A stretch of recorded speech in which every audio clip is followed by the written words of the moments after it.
पहले सुना करते थे। एक समय आप सुनते रहे हो जैसे ब्राह्मण लोग बच्चों का विवाह कराते हैं, जब उनके फेरे कराते हैं, हमने खूब सुना करते हम, वो क्या कहा करते, सटाट यहां से करा करते, काश्यप गोत्रा काश्यप गोत्री। तो हमारे कोई बुद्धि में नहीं आया करते, हमने सोचा इनका कोई सेंटेंस श्लोक होगा, ऐसे बोलते हैं। तो यहां परमात्मा से परिचित आदरणीय गरीबदास साहिब जी गांव छुड़ानी जिला झज्जर वाले ने परमात्मा से प्राप्त ज्ञान के आधार से कहा कि काश्यप गोत्रा और काश्यप गोत्री पंडित शाखा लाया, और कोई तत्वेता ज्ञानी जाने, वो बाण बहन ब्याह घर लाया। अब एक ही गोत्र की शुरू में ही बोलता है ब्राह्मण फेरे कराने वाला काश्यप गोत्रा काश्यप गोत्री, तो दोनों बाण भाई तो शुरू में बढ़ा दिए उसने। तो यहां गरीबदास जी कहते हैं काश्यप गोत्रा काश्यप गोत्री पंडित शाखा लाया, यानी उस पंडित ने ये वचन बोला, और कोई तत्वेता ज्ञानी जाने, बहन ब्याह घर लाया। एक समय ये दास एक किसी प्लाट के सिलसिले में किसी के साथ कोर्ट में गया हुआ था, कचहरी, इसमें तहसील में, पहले की बात है जब सर्विस करता था। तो वहाँ एक नंबरदार था जो वहाँ गवाही गुई देते हैं, वो वहाँ रहते हैं तकरीबन। तो वहाँ कोई बात चल रही थी उनकी किसी पॉइंट पे, वहाँ कोई केस था, किसी लड़की ने अपने ही किसी गोत्र के लड़के से को विवाह करने की चेष्टा की थी, तो वहाँ जिक्र चल रहा था। तो वो पंडित वो कह रहा था, वो नंबरदार कह रहा था कि भाई मेरे 3 ब्याह हो लिए। नो बोला मेरे तीसरा ब्याह ही है, पहले वाली से एक बच्चा हुआ था, उसकी मृत्यु होगी, फिर दूसरा विवाह करा, हुआ भी ऐसे किसी कारण से नहीं साथ रह पाई, उसकी भी मृत्यु होगी, और तीसरा ईब करवाया है 10 वर्ष तक। तो तीनों बार पंडित ने अम्बान भाई तो शुरू में बना दिए थे, काश्यप गोत्रा काश्यप गोत्री, आप ना याद होता आप भी दान कर लियो, ऐसा वो कह रहा था। तो फिर तो सब का याद आवे, वो बोले वचन, और पंडित जी भी वहीं खड़ा था एक। तो उससे पूछ रहे थे वे पंडित जी नो क्यों कहते हो तुम, वो बोला हमने नहीं पता, हमारे सारे कहते हैं, हम भी ऐसे कहते हैं।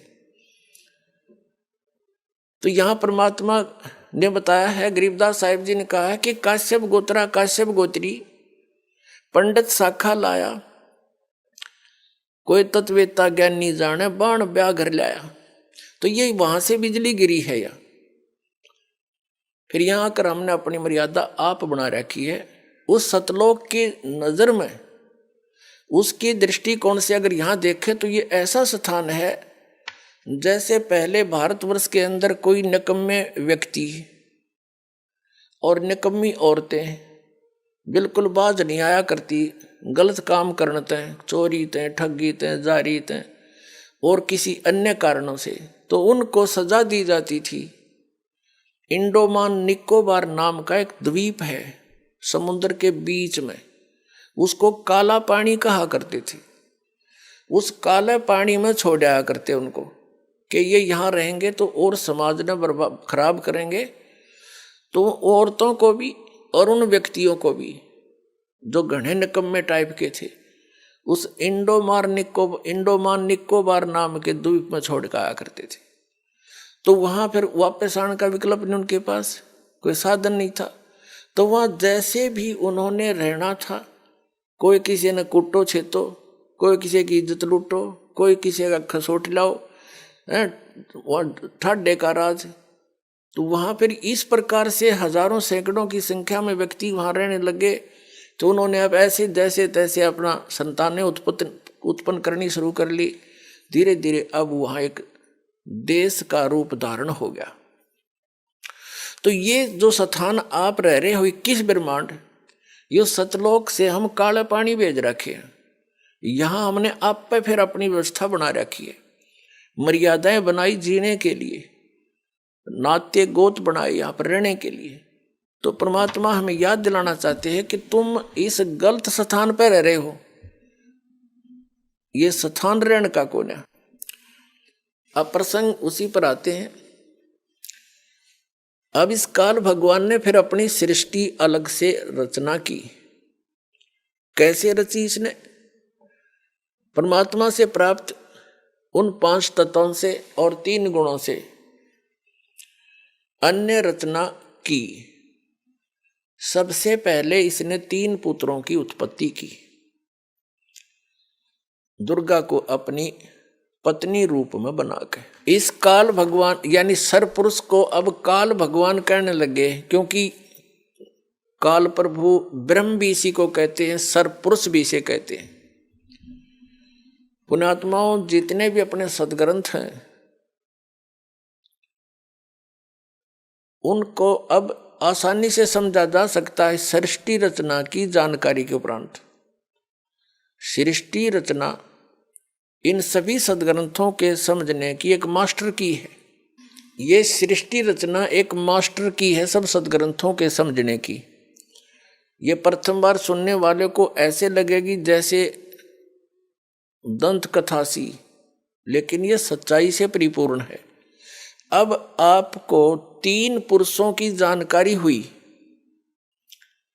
एक सरपुरुष जो अंडे से बना, मान ले के कबीर परमात्मा के वचन से। एक अक्षर पुरुष जो अचिंत के वचन से उत्पन्न हुआ था। और वो तीसरा जो सबका मालिक वो परम अक्षर पुरुष है, जिसको सत्य पुरुष भी कहते हैं। तो अपने सदग्रंथ इसका संकेत बहुत दे रहे हैं, लेकिन हम समझ नहीं सके, क्योंकि हमारे पास ये मास्टर की नहीं थी या मुख्य चाबी नहीं थी। सृष्टि रचना का हमें ज्ञान नहीं था। सृष्टि रचना का ज्ञान रचने वाला ही दे सकता है। तो उस परम अक्षर ब्रह्म सतपुरुष कबीर जी ने आकर के हमें यह सृष्टि रचना का ज्ञान दिया, और उस ज्ञान को दास अब आपके रूबरू कर रहा है, आपके समक्ष पेश कर रहा है और सभी सदग्रंथों से प्रमाणित कर रहा है। श्रीमद् भगवत गीता। अब थोड़ा सा आपको इन तीनों पुत्रों की उत्पत्ति बता करके फिर सदग्रंथों का रेफरेंस देंगे, आसानी तो समझ में आओगा। तो सबसे पहले इस सृष्टि रचना के अंदर और इस सारे अध्यात्म ज्ञान को समझने के लिए आप जी को एक चित्र दिखाते हैं जो आसानी तो समझ में आओगा। देखिएगा, ये एक ब्रह्मांड है, ये एक ब्रह्मांड का चित्र है। ये ऐसा समझो, ये एक ब्रह्मांड है।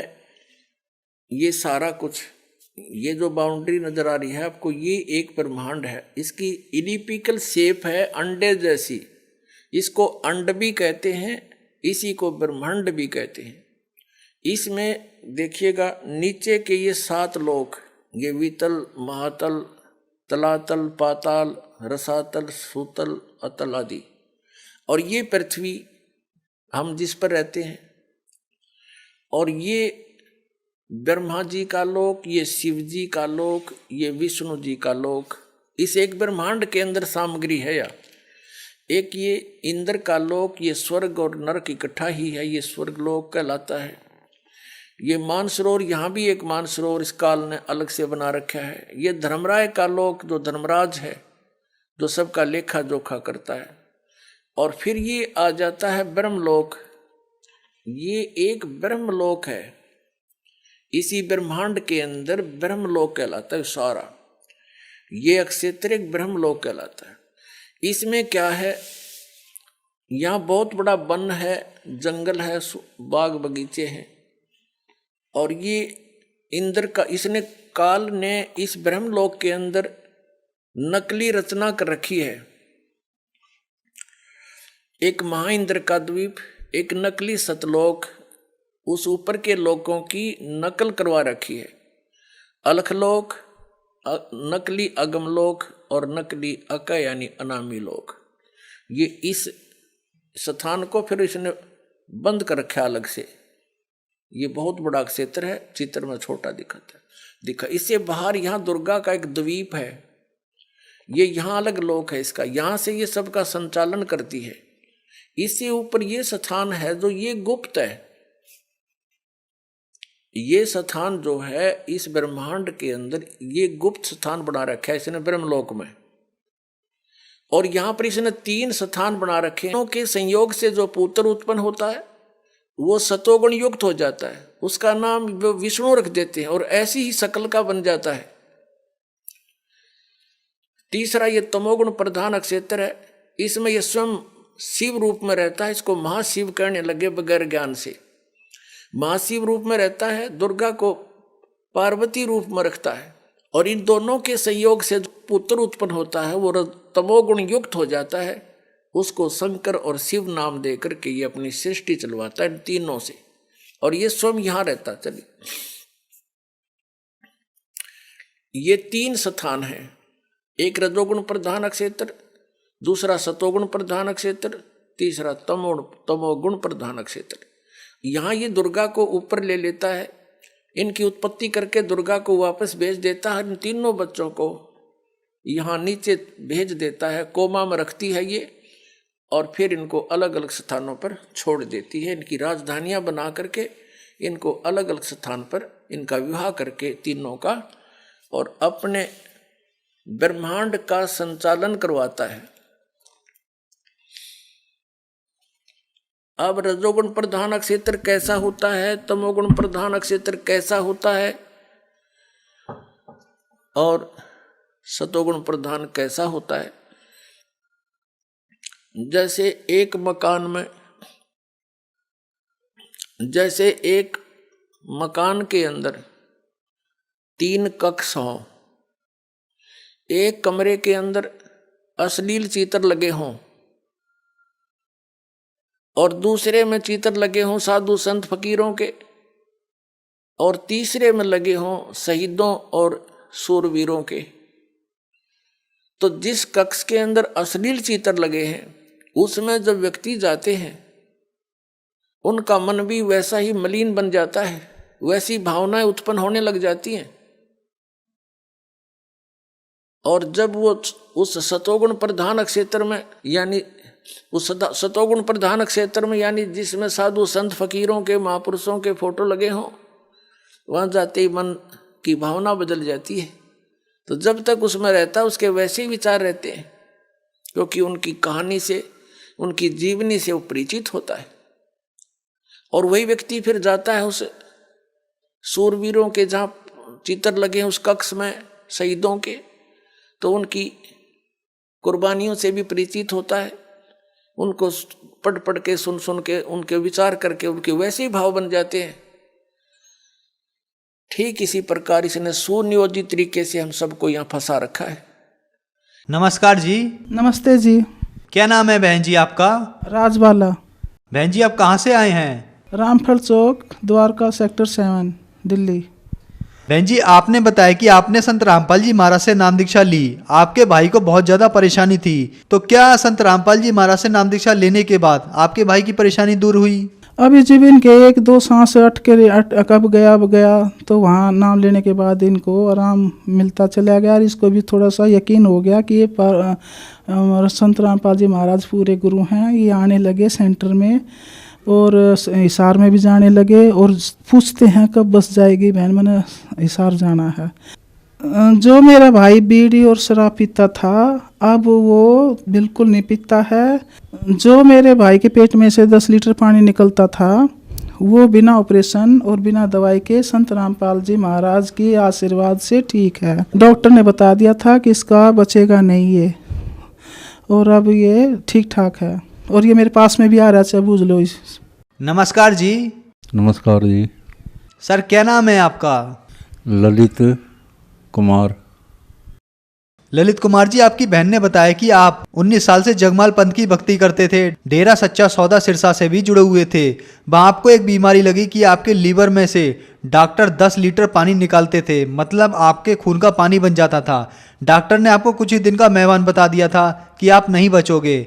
फिर आपने संत रामपाल जी महाराज से नाम दीक्षा ली। संत रामपाल जी महाराज ने आपकी बीमारी बगैर दवाई बगैर इलाज के ठीक कर दी। तो क्या आपकी बहन ठीक कह रही हैं? हाँ जी, ऐसा ही हुआ था, और मैं कुछ भी काम करने के काबिल नहीं था, और अब मैं पहले से ठीक हूँ। मैं अपना कुछ काम कुम भी कर लेता हूँ, थोड़ा बहुत घूम फिर लेता हूँ, मोटरसाइकिल सब कुछ चला लेता हूँ, घर के थोड़े बहुत काम भी कर लेता हूँ। सर संत रामपाल जी महाराज से नाम दीक्षा लेने के बाद क्या आपका नशा छूट गया? हाँ जी, उसके बाद मैंने कोई नशा नहीं किया, ना मैं नशे वालों के पास जाता, ना मैं बैठता। जो मेरे घुटनों में दर्द था वो मेरे गुरु संत रामपाल जी महाराज की दया से ठीक हो गया है। धन्यवाद बहन जी। संत रामपाल जी महाराज की जय। सत साहिब।